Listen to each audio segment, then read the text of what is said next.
안녕하세요. 대한민국 조선부터 방산 또 에너지 관련된 업종을 담당하는 멘토 황대근입니다. 오늘은 현대임스 함께 살펴보도록 하겠습니다. 사실 제가 여러 영상을 통해서도 말씀을 드렸었지만 현재 이 가격적인 구간대가 안정화를 위한 단계다라고 설명을 드렸었는데 이러한 부분이 계속해서 유효하게 작용을 하고 있다라고 설명을 드릴 수 있습니다. 현대임스 같은 경우에는 뭐 조선 기자재 업체인 건 다들 아시고 계시겠죠. 자, 그 중에서도 이 실적적인 부분에서 주목을 받으면서 주가가 강하게 상승한 경향이 있었는데 이 현재 업황의 강세에도 불구하고 주가는 그렇게 강하게 상승하는 모습은 보여주지 못하고 있습니다. 그래서 이런 상승 포인트가 될 수 있는 그런 시점에 대해서 금일 영상을 통해서 말씀을 드리도록 할 테니까 구독과 좋아요 꼭 눌러주시고 영상 끝까지 시청해 주시면 감사하겠습니다. 자, 그래서 이 변곡점이 될 수 있는 포인트가 언제가 될지까지 이 말씀을 드리도록 하고, 앞으로 이 정치적인 요소를 통해서 이 반사익 부분에서의 수혜도 작용을 할 수 있습니다. 이런 전반적인 부분에 대해서 금일 이 분석을 진행하도록 하겠습니다. 그리고 한 가지 더 말씀드리고 싶은 부분이 있는데, 저희 대기업 정말 다양한 전문가들이 각각의 업종 분야에서 하루하루 종목들을 열심히 분석해 나가고 있으니까 많은 관심 부탁드립니다. 우선 수급적인 측면부터 살펴보도록 하죠. 제가 현대임스 같은 경우에는 결국에 강한 주가 상승 포인트가 언제가 될 수 있을지, 자, 이 부분에 대해서 말씀을 드렸을 때 연기금과 사모펀드의 매집세가 중요하다라고 설명을 드렸습니다. 연기금 같은 경우에는 뭐 다들 아시겠지만 매집세가 들어오면 호재로 작용을 하죠. 하지만 이 사모펀드를 제가 좀 집중해서 본다라고 설명을 드렸었죠. 49인 이하 소수 집단이기 때문에 이 스몰머니가 들어오기 위해서, 소수 집단에 돈이 들어오기 위해서는 어떠한 재료성 부분에서 확실하거나 이 기업의 성장성, 산업의 성장성이 확실해야 이 사모펀드의 매집세가 들어올 수 있다라고 설명을 드렸습니다. 자, 그렇다면 이러한 부분이 언제가 될 수 있을지 잠시 후에 말씀을 드릴 테니까 집중해서 시청해 주시면 감사하겠습니다. 자, 그래서 전반적으로 외국인과 기관계는 최근 들어서 매도하는 모습, 자, 이 부분을 통해서 가격 역시 지지부진한 모습을 보여주고 있다. 자, 이렇게 설명을 드립니다.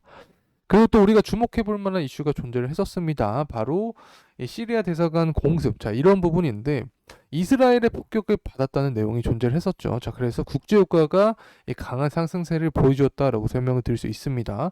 이 갑자기 제가 유가를 왜 설명을 드리냐면 이 유가가 상승을 해야지 이 조선주 주가는 긍정적으로 작용할 수 있겠죠. 특히 유가가 상승하면 LNG에 대한 수요가 증가하기 때문에 이 조선업뿐만 아니라 조선 기자재 업체들에게까지 이 좋은 영향을 줍니다.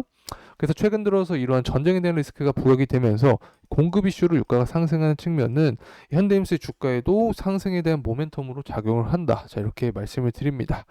실적적인 부분을 좀 가져왔습니다. 그리고 21년부터 23년까지 매출액부터 뭐 영업이익까지 늘어나는 이 모습을 보여주고 있고, 자, EPS를 보더라도 EPS가 좀 크게 증가를 했습니다. 134에서 300까지 증가를 하였다. 사실 조선기자재 업체들 중에서 이 매출이 실적이 잘 나오는 기업을 찾기 힘듭니다. 보통 업황과 더불어서 수급적인 측면에서 도움을 받으면서 주가가 상승하는 경향이 큰데, 이 현대임스 같은 경우에는 실적도 뒷받침이 되기 때문에 추후에 모멘텀이 나오게 되면 이 강한 흐름을 보여줄 수 있다라고 설명을 드립니다. 자, 이제 제조업 지수 가져왔습니다. 이 제조업 지수 같은 경우에 유가의 연장선입니다. 앞서서 제가 실적에 대한 말씀을 드리기 전에 유가적인 측면을 살펴봤었죠. 이 당시에 공급에 대한 이슈를 말씀을 드렸습니다. 전쟁 리스크가 부각이 되니까 공급 이슈가 존재하는 건데, 제조업 지수 자체는 수요에 대한 부분입니다. 이 제조업 지수가 실제가 50.3, 예측치가 48.5를 기록을 했는데, 이 50.3을 기록했다는 소리가 무엇이냐? 결국에 이 경기 확장, 경기가 좋다라는 뜻입니다. 다시 말하면 이 제조업에 대한 경기가 좋게 되면 이 기름이 필요하겠죠. 그러면 원유가 상승하고 수요가 상승하고 유가는 상승할 수 있다. 자, 유가가 상승하면 LNG 수요가 증가하니까 현대임스에는 좋은 영향을 준다. 자, 이렇게 말씀을 드립니다.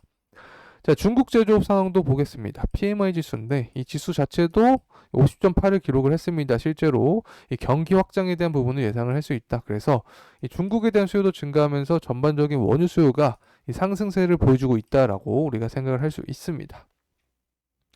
자, 그래서 유가적인 측면을 봤을 때 최근 들어서도 계속 상승하는 모습, 24년 전반적인 동향을 봤을 때도 이 상승하는 모습을 보여주고 있다.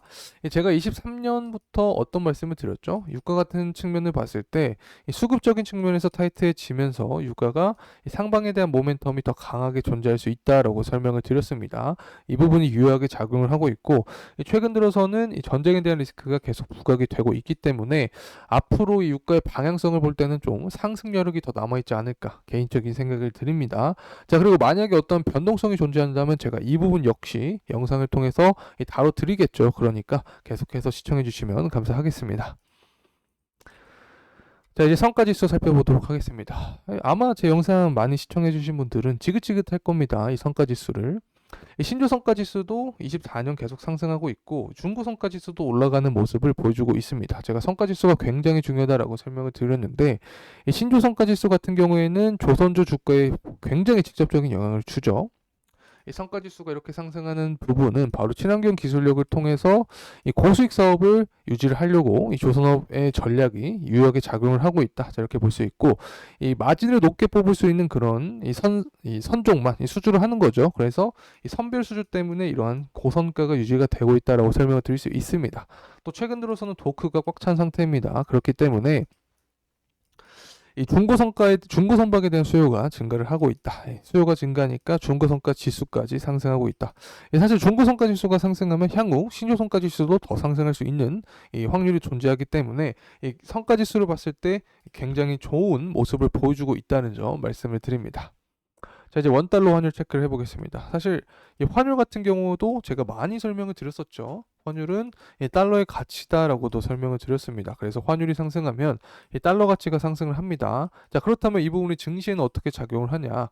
자, 국내 증시를 보게 되면 이 달러 가치가 상승할 때 국내 증시에 있었던 자금이 밖으로 나갈 수 있겠죠. 그렇게 되면 이 자금의 이탈로 인해서 주가가 하락할 수 있다. 이렇게 말씀을 드릴 수 있고 이때 우리가 생각을 해볼 수 있는 그런 종목들이 바로 이 조선주나 조선기자재 업체들입니다. 특히 조선기자재 업체들 같은 경우에는 이 수출하는 기업들이 많기 때문에 이런 달러 가치가 상승하게 되면 그에 따른 수혜를 받을 수 있다. 그래서 현재 이 달러가 상승하는 모습은 현대임스 주가에 긍정적인 흐름으로 작용을 할 수 있다는 점 말씀드립니다.